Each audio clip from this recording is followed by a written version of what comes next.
आज हम लोगों ने एक्सरसाइज करनी है 7.3।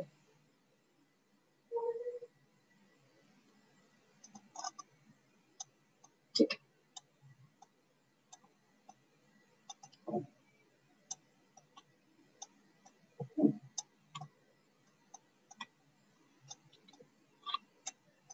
देखिए जैसे मैंने बताया आपको कि इस यूनिट में हम वेक्टर्स को पढ़ रहे हैं, वी वेक्टर और यू वेक्टर। ठीक है, दो वेक्टर्स हैं, एक देखें ऐसे है और दूसरा कोई भी वेक्टर किसी भी इसमें कोई भी एंगल बना रहा है theta. This is u vector and this is v vector. जैसे हमारे पास नंबर्स हैं, अगर ये नंबर्स होते हैं 3 और 2 तो हम इनको मल्टीप्लाई कैसे करते हैं? इसी तरह से हमारे पास दो मैट्रिसेस हैं, उनकी मल्टीप्लिकेशन भी हमारे पास एग्जिस्ट करती है। ऐसे ही है ना, दो मैट्रिसेस की मल्टीप्लिकेशन भी एग्जिस्ट करती है अगर तो वो उस रूल को फॉलो करें, जैसे कि इसका ऑर्डर m क्रॉस n और इसका ऑर्डर हो जाए n क्रॉस सम p। वेक्टर्स की प्रोडक्ट का क्या मतलब है? दो वेक्टर्स कैसे मल्टीप्लाई होते हैं? इनको हम उठा के आपस में तो मल्टीप्लाई करने से रहे, क्योंकि ये तो डायरेक्शंस हैं। तो जो वेक्टर्स होते हैं उनको प्रोडक्ट करने के दो मेथड होते हैं, दो फॉर्मूलाज होते हैं। एक v vector is sum a i plus b j plus c k, ठीक है। एंड यू वेक्टर इज, इसको आप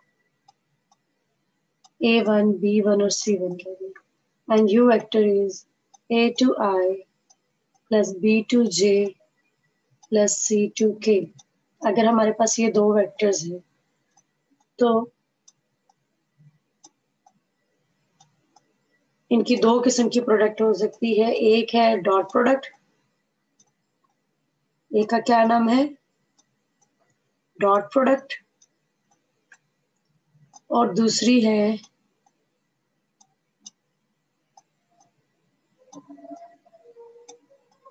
क्रॉस प्रोडक्ट। दो किस्म की प्रोडक्ट्स होती है, ठीक है। एक होती है डॉट प्रोडक्ट और दूसरी क्या होती है? Cross product. क्रॉस प्रोडक्ट हम यूं लिखते हैं, क्रॉस। डॉट प्रोडक्ट कैसे लेते हैं और क्रॉस प्रोडक्ट कैसे लेते हैं, इसका तरीका देखिए। u डॉट v अगर है, u वेक्टर आपके सामने दिया हुआ है और v वेक्टर आपके सामने दिया हुआ है कि ये v वेक्टर है और ये u वेक्टर है, तो u डॉट v कैसे लिया जाता है बेटा? ये हम कहते हैं i वाले कोऑर्डिनेट को i वाले कोऑर्डिनेट से मल्टीप्लाई किया जाता है, j वाले को j वाले के साथ और k वाले को k वाले के साथ। ये याद रख लें कि i डॉट i जो है ये यूनिट वेक्टर्स है ना, ये 1 के इक्वल होता है। j डॉट j 1 के इक्वल होता है। k डॉट k ये भी 1 के इक्वल होता है। और i डॉट j 0 होता है, j डॉट k 0 होता है। इसी तरह से i डॉट k 0 होता है। ये i j k क्या है? ये जो डायरेक्शन वेक्टर्स हैं, ठीक है, यूनिट वेक्टर्स हैं। हर वेक्टर के साथ जो यूनिट वेक्टर दे रहे हैं, जो इसकी डायरेक्शंस दे रहे हैं, ये मैं उनकी बात कर रही हूँ कि अगर वो एक जैसे होंगे तो उनकी डॉट 1 आती जाएगी और अगर वो डिफरेंट होंगे तो उनकी डॉट 0 होती जाएगी। तो अब अगर v वेक्टर को आप u वेक्टर से मल्टीप्लाई करें तो पहले क्या आएगा? देखिए a1 a2 मैं यहाँ पे लिखती हूँ, a1 a2 i dot i plus a1 b2 i dot j plus a1 c2 i dot k, ठीक है। और प्लस करके फिर b1 को सबके साथ मल्टीप्लाई करते हैं तो क्या आ जाएगा? b1 a2 j dot i। अच्छा ये ना v डॉट i में कर रही हूँ, एक सेकंड।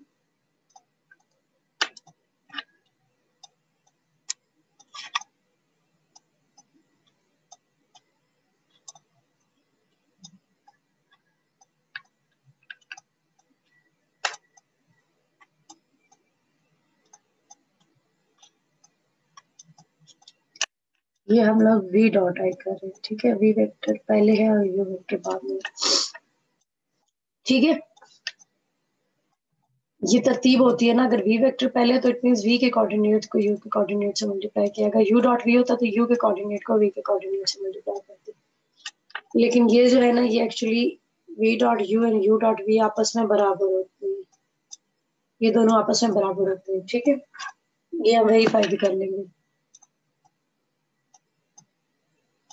ओके देन क्या आ गया हमारे पास, B1 B2 J dot J plus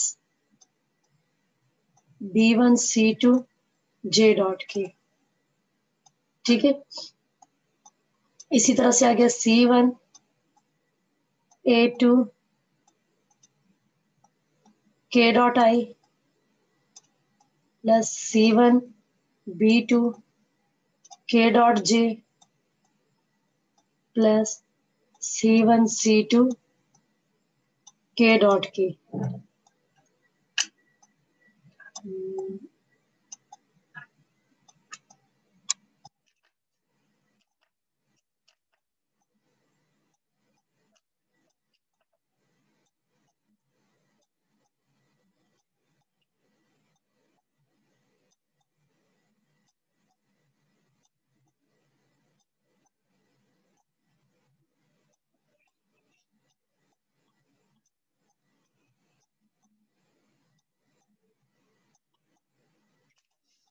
अब देखें जो मैंने ये हाईलाइट किए हैं, यहाँ से आपको पता चल रहा है आई डॉट आई किसके इक्वल है, 1 के, तो ये आ गया A1 A2। अब देखें आई डॉट जे 0 है, और ये क्या है आई डॉट के, ये भी 0 है, ये सी आई डॉट के ये भी 0 है, जे डॉट आई भी 0 है, और जे डॉट के भी 0 है। जितने डिफरेंट वाले हैं वो सबके सब क्या है, 0 है। तो रह कौन कौन सी टर्म्स गई,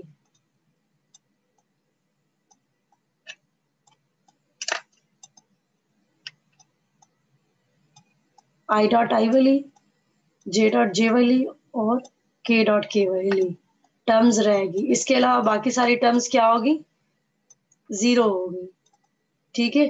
अब 0 कौन कौन सी टर्म्स 0 हुई हैं,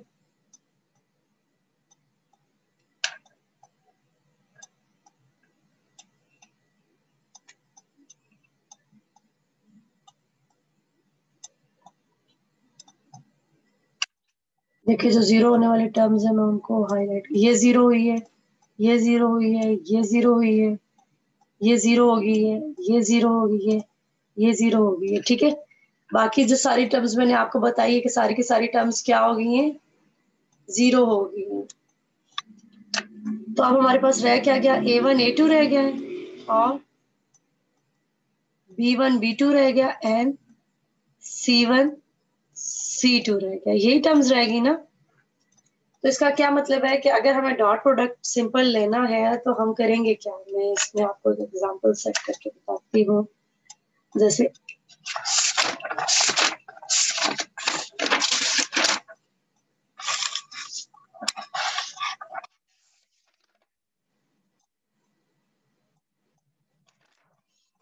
जैसे कोई सा वेक्टर है आपके question number exercise 3.1 question number 1 में दिया हुआ है, vector u vector is equal to 3i plus j minus k,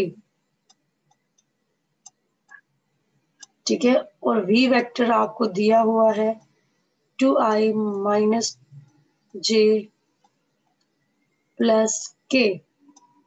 तो आपने u डॉट v कैसे लेना है बच्चों, i के वेक्टर को, i के कंपोनेंट को i के कंपोनेंट से मल्टीप्लाई किया, यानी कि 3 multiply by 2 6, and i dot i जो है वो क्या हो जाएगा, 1 के। फिर j के कंपोनेंट को j के कंपोनेंट से, यहाँ पे j के साथ 1 है, यहाँ पे j के साथ -1 है, तो क्या आ जाएगा -1, प्लस फिर k के कंपोनेंट को k के कंपोनेंट से, -1 है इसके साथ 1, तो क्या आ गया -1। सॉल्व किया तो क्या आ गया हमारे पास 4। अब जरा v डॉट u करके देखें, v डॉट u क्या आएगा, v के वेक्टर को u के वेक्टर से मल्टीप्लाई करें तो i के साथ क्या है 2, और यहाँ पे 3, 2 3 6, -1 मल्टीप्लाई बाय -1 -1, 1 मल्टीप्लाई बाय -1 -1, क्या आ गया 4 आ गया। तो देखें यहाँ से वेरीफाई भी हो गया है कि u डॉट v जो होता है ये हमेशा किसके इक्वल होता है, v डॉट u के इक्वल होता है। इसे हम कहते हैं डॉट प्रोडक्ट। हम इसे क्या कहते हैं, डॉट प्रोडक्ट। जो नेक्स्ट है हमारे पास क्रॉस प्रोडक्ट। क्रॉस प्रोडक्ट का तरीका हमारे पास क्या है, इसी u और v वेक्टर का मैं क्रॉस प्रोडक्ट फाइंड आउट करती हूँ। u क्रॉस v ये इक्वल होता है, इसको फाइंड आउट करने का तरीका ये होता है कि हम डिटर्मिनेंट लेते हैं i j के। अच्छा एक चीज आप नोट करें वो ये कि ये जो डॉट प्रोडक्ट है ये स्केलर क्वांटिटी है। डॉट प्रोडक्ट क्या है, स्केलर क्वांटिटी है। कैसे, कोई बच्चा बताएगा कि कैसे स्केलर क्वांटिटी है? आप में से कोई स्टूडेंट बताएगा कि कैसे ये स्केलर क्वांटिटी है? क्या होता है स्केलर? चलिए ये बता दें कि वेक्टर क्या होता है, फिजिक्स वाले बच्चे। जी फरीदा बेटा आप बताएं क्या होता है वेक्टर?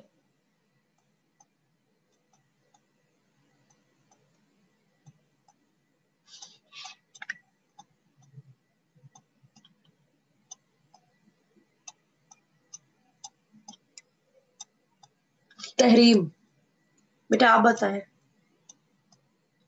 कि वेक्टर क्या होता है?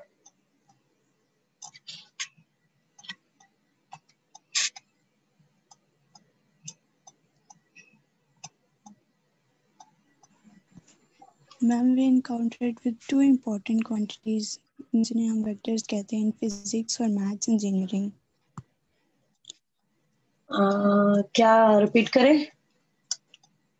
In physics, mathematics, or engineering, we encounter with the two important quantities known as the vectors. नहीं बेटा, जो वेक्टर्स होता है वो क्वांटिटी ही को नहीं मेजर करता। उसमें वेक्टर्स का मैंने फर्स्ट लेक्चर में भी आपको बताया था, टीचर वेक्टर्स वो होते हैं जिनकी डायरेक्शंस होती है। वेक्टर क्या जो होते हैं, मैग्नीट्यूड जिसकी, के साथ डायरेक्शन शो करते हैं। हाँ जिसकी डायरेक्शन होती है। आई जे के कंपोनेंट इसकी डायरेक्शन शो कर रहा होता है। देखिए ना जैसे 0 0 0 है, 3 डायमेंशन को ले लें। 3 डायमेंशन मीन्स कि आप जिस रूम में हैं उस रूम के किसी एक कॉर्नर को आप ओरिजिन कंसीडर कर दें और कोई भी पॉइंट जो स्पेस में हो वो वेक्टर होगा, क्योंकि वो हम उसकी डायरेक्शन को अगर शो करें ना कि उस ओरिजिन से लेके, तो देखें कि उसकी एक्स एक्सिस से विड्थ, वाई एक्सिस से, जेड एक्सिस से उसका डिस्टेंस जो है वो सारे मेजर करते हुए जो चीज बनेगा, जो पॉइंट बनेगा, यानी कि आई की तरफ से एक्स एक्सिस से वो कितने डिस्टेंस पे है, वाई से, जेड से, और साथ आई जे के कंपोनेंट बनाते हैं, तो वो क्या बन जाता है, वेक्टर बन जाता है। ठीक है, याद रखें कि वेक्टर्स की हमेशा डायरेक्शन होती है, उसमें आई जे के कंपोनेंट्स नजर आ रहे होते हैं, ये यूनिट वेक्टर्स नजर आ रहे होते हैं, और स्केलर क्वांटिटी में ये वेक्टर्स नहीं होते। तो देखिए जब मैंने u डॉट वी लिया है और v डॉट u लिया तो i खत्म हो गया ना, j भी खत्म हो गया और k भी खत्म हो गया। देखिए u डॉट v में और v डॉट u में कहीं i dot j, sorry i j या k कंपोनेंट्स नजर आ रहे हैं? नहीं नजर आ रहे ना। तो इट मींस कि ये क्या है, ये स्केलर क्वांटिटी है। अगर i j k अपीयर हो रहे होते तो फिर ये वेक्टर होता, जबकि अब हम जो स्केलर प्रोडक्ट करने जा रही है ना ये एक वेक्टर क्वांटिटी होती है।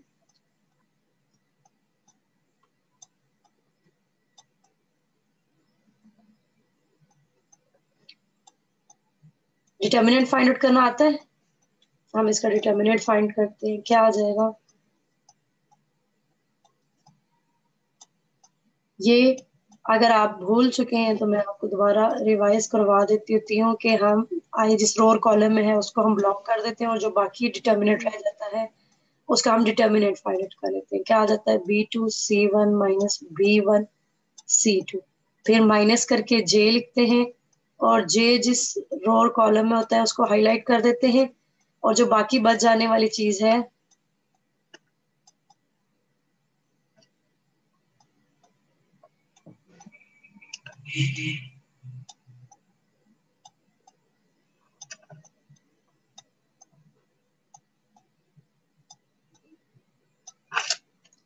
जो बाकी बच जाने वाली चीज है उसको हम क्या करते हैं, उसका डिटर्मिनेंट ले लेते हैं। क्या आ जाएगा, A2 B1 minus A1 B2। Class में ना थोड़े एक्टिव बैठा करें, आप लोग के कोई क्वेश्चन पूछे ना तो उसका आंसर भी आपने वो तो पेज चली हो गई। गलत कर दिए। छोड़ने के नहीं छोड़ना। A2 C1 और A1 C2। ठीक है, यहाँ पे मिस्टेक कर दी। प्लस के साथ क्या आ जाएगा, A2 B1 minus A1 B2। ठीक है, आप देखिए इसमें आई जे और के कंपोनेंट अपीयर हो रहे हैं ना बेटा, अपीयर हो रहे हैं या नहीं हो रहे? हो रहे हैं। देखिए ये इसमें है, आ रहा है आई,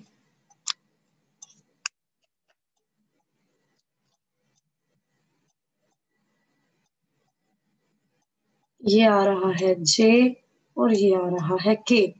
तो इट मींस ये क्या है, एक वेक्टर क्वांटिटी है। ठीक, वेक्टर क्वांटिटी में क्या होता है, आई जे के अपीयर हो रही होती है, स्केलर क्वांटिटी में ये अपीयर नहीं हो रही होती। अच्छा, उसमें तो ये था कि आई डॉट जे और जे डॉट आई जो है वो आपस में इक्वल होते हैं। क्या इसमें भी ऐसे होगा, करके देखते हैं। अगर मैं v क्रॉस u लूं बच्चों तो वो क्या आ जाएगा, उसमें पहले v वेक्टर आ जाएगा, बाद में u वेक्टर आ जाएगा। आई जे के, आप लोग इसके ऊपर हेड लगा दीजिएगा क्योंकि ये वेक्टर को शो करते हैं। A1 B1 C1 A2 B2 C2, यही आ जाएगा। इसकी लोकेशन चेंज हो जाएगी, जो वेक्टर v है वो u की जगह आ गया, u जो है वो v की जगह आ गया। और आपको पता है कि डिटर्मिनेंट्स में हम, हमारे पास ऑप्शन होता है, हम कोई सी दो रोज को इंटरचेंज कर सकते हैं ना बच्चों?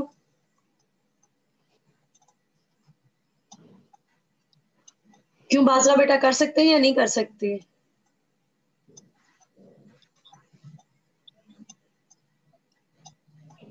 यस मैम, अगर कर दो सकते हैं रोज मैम। को इंटरचेंज करेंगे तो बाहर क्या आएगा, नेगेटिव साइन आएगा।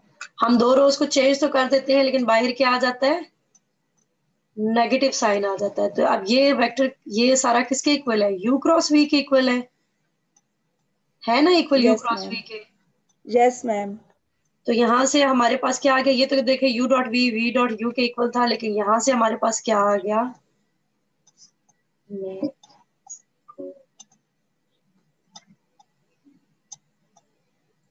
ऐसे कर देती हूँ,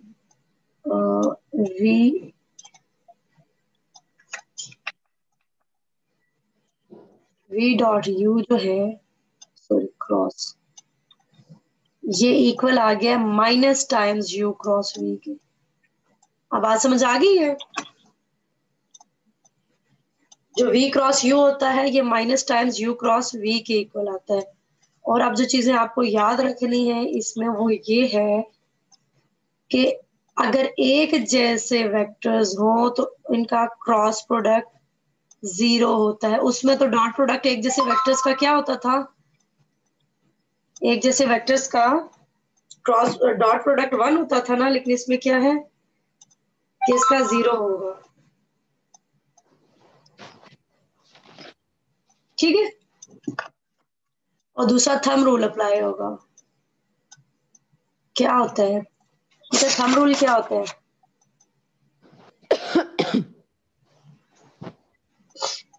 फिजिक्स के बच्चे, मैं ड्रॉ नहीं कर सकती यहाँ पे, मुश्किल है, लेकिन आप ये देख लेंगे, आई है, ये जे है, ये के है, आई जे के,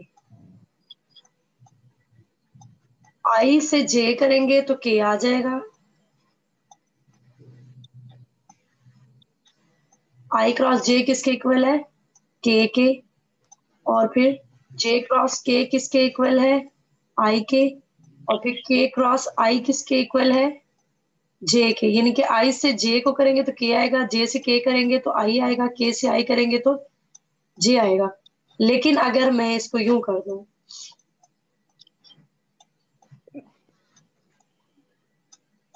इसको मैं यूं कर दूं J क्रॉस I, जगह चेंज कर दी ना, तो ये किसके इक्वल होता है? अभी मैंने कराया, ये minus times I cross J के इक्वल होता है, और I क्रॉस J किसके इक्वल है? यहाँ से देखें, K के इक्वल है। यानी कि अगर इसकी जगह उल्टा दी जाए, आप ऑपोजिट चलेंगे, J से I चलेंगे तो ये माइनस K के इक्वल होगा, I से K चलेंगे तो ये माइनस J के इक्वल है, क्योंकि ये क्लॉकवाइज चलता है। ठीक है, किस तरह चलता है? क्लॉकवाइज चलता है। अच्छा, उसके बाद आप लोगों ने ये दो चीजें याद करनी है, क्रॉस प्रोडक्ट और डॉट प्रोडक्ट का कॉन्सेप्ट आपके जहन में होना चाहिए। उसके बाद दो फार्मूलाज है जो आपको याद रखने हैं। एक है कॉस थीटा का, कॉस थीटा। अच्छा, ये जो मैं आपको करवा रही हूँ ना, ये एक्सरसाइज 7.3 प्लस 7.4, ये दोनों एक्सरसाइजेस करा रही हूँ। ठीक है, ये दोनों एक्सरसाइजेस करा रही हूँ। एक एक्सरसाइज 7.3 में डॉट प्रोडक्ट का कॉन्सेप्ट है और 7.4 में क्रॉस प्रोडक्ट का है। ओके, कॉस थीटा किसके इक्वल होगा? ये equal dot v vector over u का मैग्नीट्यूड एंड वी का मैग्नीट्यूड। ठीक है, और साइन थीटा इक्वल है यू क्रॉस वी, क्योंकि ये वेक्टर क्वांटिटी है ना, तो यहाँ पे इसका भी मैग्नीट्यूड आएगा ओवर यू का मैग्नीट्यूड, वी का मैग्नीट्यूड। ठीक है, ये किसका फार्मूला है? साइन थीटा का, और ये कॉस थीटा का फार्मूला है, ये याद करने हैं। और एक और जो अहम पॉइंट आपने याद करना है वो ये है कि if u is perpendicular to v, अगर u और v परपेंडिकुलर हो, then u dot v vector equals to 0। दो वेक्टर कब परपेंडिकुलर होंगे? जब उनका डॉट आपस में 0 होगा। And if u is parallel to v, दो वेक्टर्स पैरेलल कब होंगे? जब उनका क्रॉस प्रोडक्ट 0 होगा। इजी हो गया ना हमारे पास अब काम। दो वेक्टर्स दिए और चेक करना हो कि बताएं जी कि ये पैरेलल है या परपेंडिकुलर, तो हम उनका डॉट लेंगे। अगर डॉट 0 आया तो परपेंडिकुलर है, अगर क्रॉस 0 आया तो पैरेलल है। अगर डॉट भी 0 ना आया तो क्रॉस भी 0 ना आया, तो इसका मतलब है कि ना वो पैरेलल है और ना वो परपेंडिकुलर है। बात समझ आ गई है? अब आ जाते हैं एक्सरसाइज की तरफ।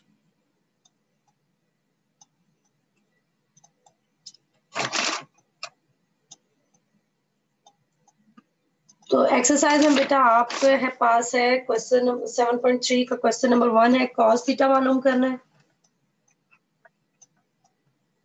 क्वेश्चन नंबर 1 7.3 एक्सरसाइज का क्या मालूम करना है इन्होंने? Cosines of angle. Cosines of angle का क्या मतलब है? कॉस थीटा मालूम करना है, जो कि किसके इक्वल होता है? U vector dot v vector over u magnitude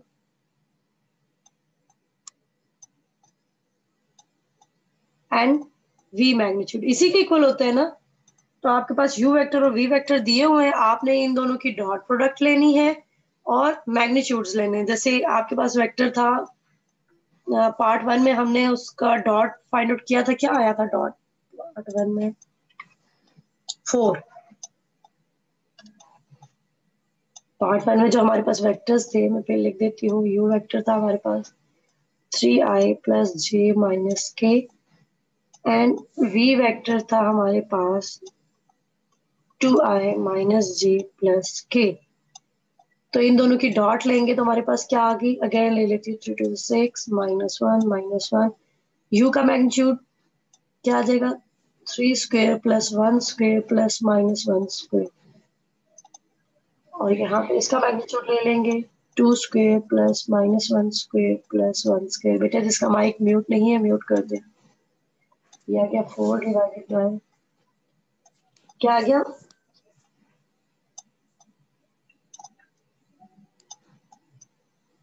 11 आ गया। 1 प्लस 1 6 आ गया।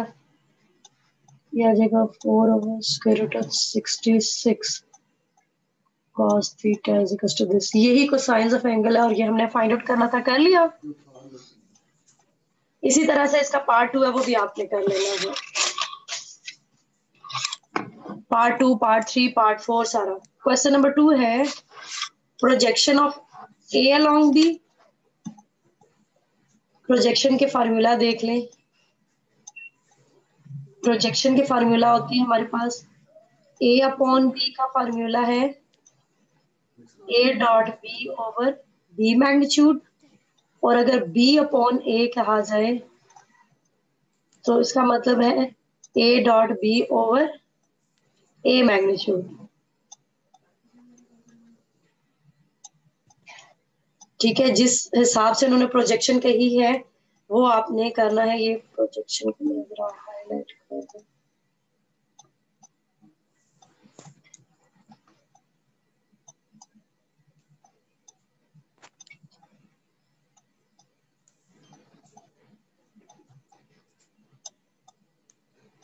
ताकि आप लोगों को पता हो कि ये प्रोजेक्शन का टॉपिक है।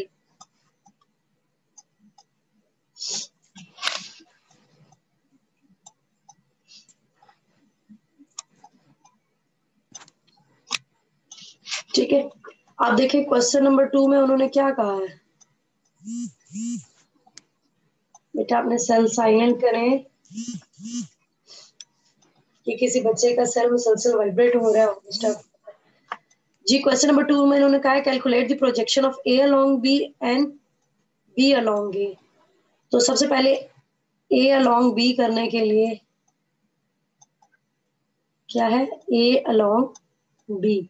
आपके पास ए वेक्टर दिया हुआ है, ए वेक्टर क्या दिया हुआ है आई माइनस के, और बी वेक्टर दिया हुआ है जे प्लस के। तो अगर हमने ए अलोंग बी करनी है तो इसका क्या मतलब है a dot b over b magnitude. तो देखें बच्चों, ए डॉट बी कैसे करेंगे, आई वाले कंपोनेंट को आई के कंपोनेंट के साथ मल्टीप्लाई करेंगे। इसमें आई कंपोनेंट नहीं है तो इसका मतलब है 0 है। इसको मैं इस तरीके से लिख सकती हूँ, रीराइट कर देती हूँ इसको।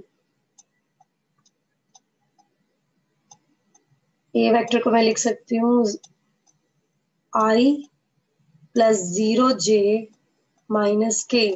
इस चीज का ध्यान करना, ये ना हो आप 0 ना लिखे और आई वाले कंपोनेंट को जे के साथ कर रहे हो। 0i प्लस 1j प्लस के। ठीक है, तो आप a डॉट बी करेंगे तो a डॉट बी किसके इक्वल आ जाएगा 1 into 0 0 plus 0 into 1 0 minus 1 over b का मैग्नीट्यूड। b का मैग्नीट्यूड बच्चों क्या आएगा 1 स्क्वायर प्लस 1 स्क्वायर। ये आ गया हमारे पास -1 ओवर स्क्वायर रूट ऑफ 2। अब हमने मालूम करनी है projection of b along a। तो वो कैसे आ जाएगी b dot a over a का मैग्नीट्यूड। तो b डॉट a या a डॉट b बराबर ही होता है, उसकी वैल्यू हमने ऑलरेडी निकाली हुई थी। ये आ गया हमारे पास -1 ओवर स्क्वायर रूट ऑफ 2। अब है question number 3, find the real number alpha so that the vector u and v are perpendicular.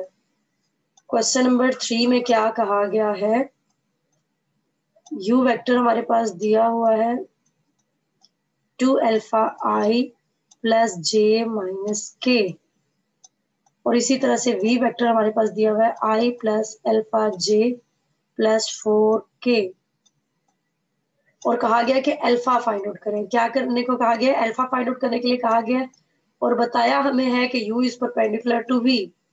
Information given क्या है कि u is perpendicular to v। तो आपको पता है कि u परपेंडिकुलर है v के if u dot v equals to 0। ऐसे ही है ना, अगर इन दोनों की डॉट 0 आएगी तो तभी u और v आपस में परपेंडिकुलर होंगे। ये बात समझ आई है। इनकी डॉट लेते हैं जरा, क्या आ जाएगी 2 अल्फा i डॉट i 1 के equal plus alpha j dot j 1 के इक्वल -4 इक्वल्स टू 0। तो यहाँ से क्या आ गया हमारे पास 3 alpha -4 equals to 0। 3 alpha is equals to 4 and alpha is equals to 4/3। आ गया आंसर। इसी तरह से आपने इसका पार्ट 2 भी कर लेना है। ठीक है बच्चों, पार्ट 2 भी आप इसका देख लीजिएगा, जो इसका है उसमें भी अल्फा फाइंड आउट करना है। देन है हमारे पास question number 4। Find the number z so that the triangle with vertices this is right triangle. A, B and C तीनों वर्टेक्स दिए हुए हैं. A हमारे पास दिया हुआ है क्या 1 and -1 0. B दिया हुआ हमारे पास -2 2 and 1 और C दिया हुआ है आपके पास क्या 0 2 Z. ठीक है. और क्या इन्होंने कहा क्या है और is right triangle with right angle at c. C के ऊपर राइट एंगल है. अगर सी के ऊपर राइट एंगल है तो इसका मतलब है कि ए सी जो वेक्टर है ये परपेंडिकुलर है सी बी वेक्टर के. इसका मतलब यही हुआ ना कि ये वेक्टर और ये वेक्टर दोनों आपस में क्या है परपेंडिकुलर है. तो आपको ए सी मालूम करना आता है. ए सी वेक्टर किसके इक्वल आता है सी माइनस ए. इसी तरह से आपके पास सी बी वेक्टर है वो किसके इक्वल है बी माइनस सी. ये दोनों वेक्टर्स फाइंड आउट करें क्या आ जाएगा सी माइनस ए करेंगे तो क्या आ जाएगा बच्चों -1 3 Z. और इसी तरह से अब बी माइनस सी करें. बी में से सी को माइनस करना है तो क्या आ जाएगा -2 2 - 2 0 और 1 - Z. अब क्योंकि ये दोनों वेक्टर्स अगर आपस में परपेंडिकुलर हैं तो ये इंप्लाइज क्या करते हैं कि ए सी डॉट सी बी इनकी डॉट प्रोडक्ट क्या है आपस में 0 है. तो अब आपने इन दोनों की डॉट प्रोडक्ट ले लेनी है. डॉट प्रोडक्ट इनकी क्या आ जाएगी a c dot c b. Dot product क्या आ जाएगी इनकी आपस में 3 + Z इंटू 1 - Z. इसको आपने इक्वल टू 0 रखना है एंड देन फाइंड करनी है Z की वैल्यू. ठीक है. ये आपका क्वेश्चन है. आगे आप लोगों ने खुद सॉल्व करना है. ठीक है.